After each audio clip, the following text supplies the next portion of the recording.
Hello Aquarius, Sun, Moon, Rising, and Venus signs. Kamusta kayo? Sana po nasa mabuti kayong kalagayan.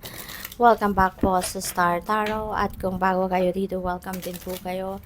Please subscribe, like, share my videos, and leave me a comment kung nakaresonate po kayo. Thank you. Tignan natin kung anong mga messages ni Universe para sa'yo. We have the Ace of Swords.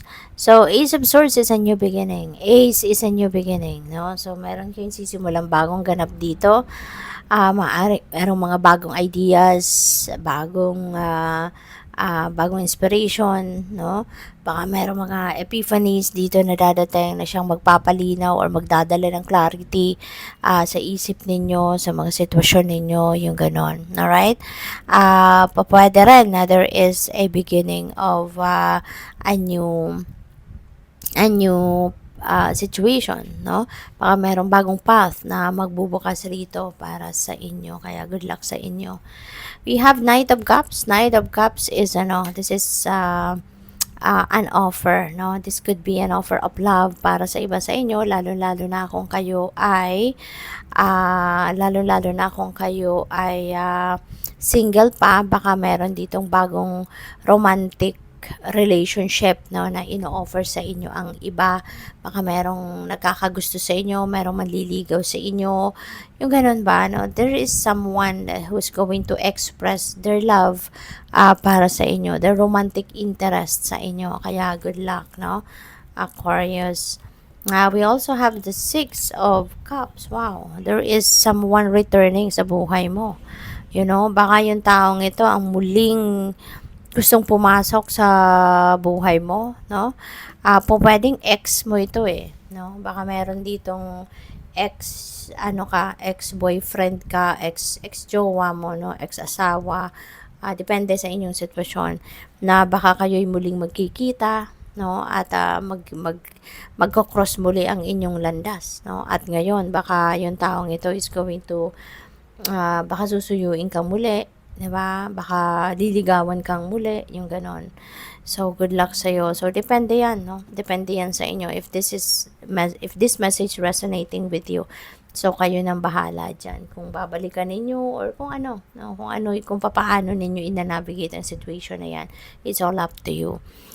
But yeah, pwede rin ang iba sa inyo rito is going to come home, no? Meron pag-uuwi talagang magaganap dito. Maybe you are missing your loved ones, you are missing your family, you're missing your parents, your siblings, your children, kung meron kayong mga anak. So, kaya siguro magdedesisyon ng iba sa inyo na uuwi.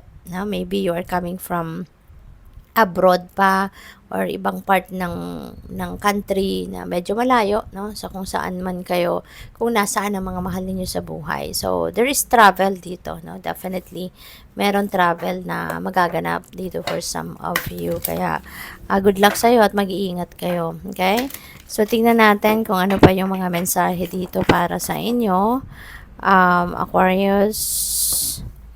We have joy and delight. Ayan, open your heart to joy, okay? Enjoy ninyo ang buhay, ganoon talaga dapat.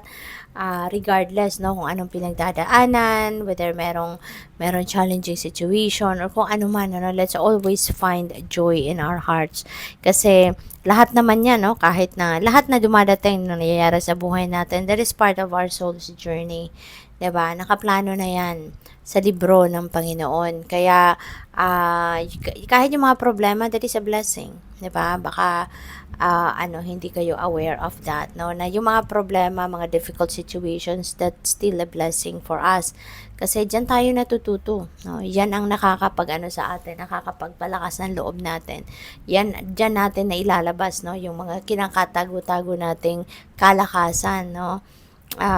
During problems, dyan lumalabas yung resiliency natin, dyan lumalabas yung strength natin, dyan lumalabas yung bravery natin. Kaya, there is a blessing, dyan natin na mas nakikilala yung sarili natin kapag tayo nagkakaroon ng problema.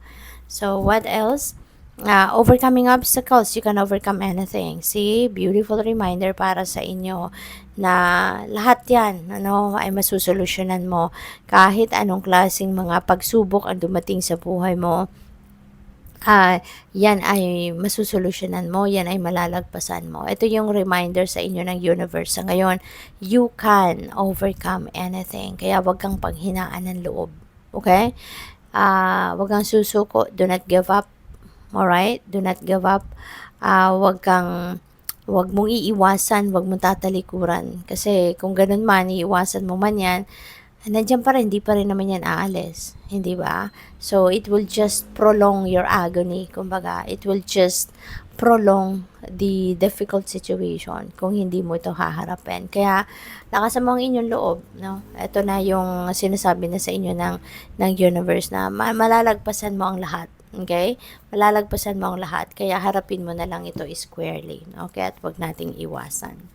We have discovering truth. You stand in the light of truth, which is really good. Ano? Kasi, kung ano ang tama, kung ano ang mabuti, kung ano yung katotohanan, no, doon kayo pumapanig. So, which is really good.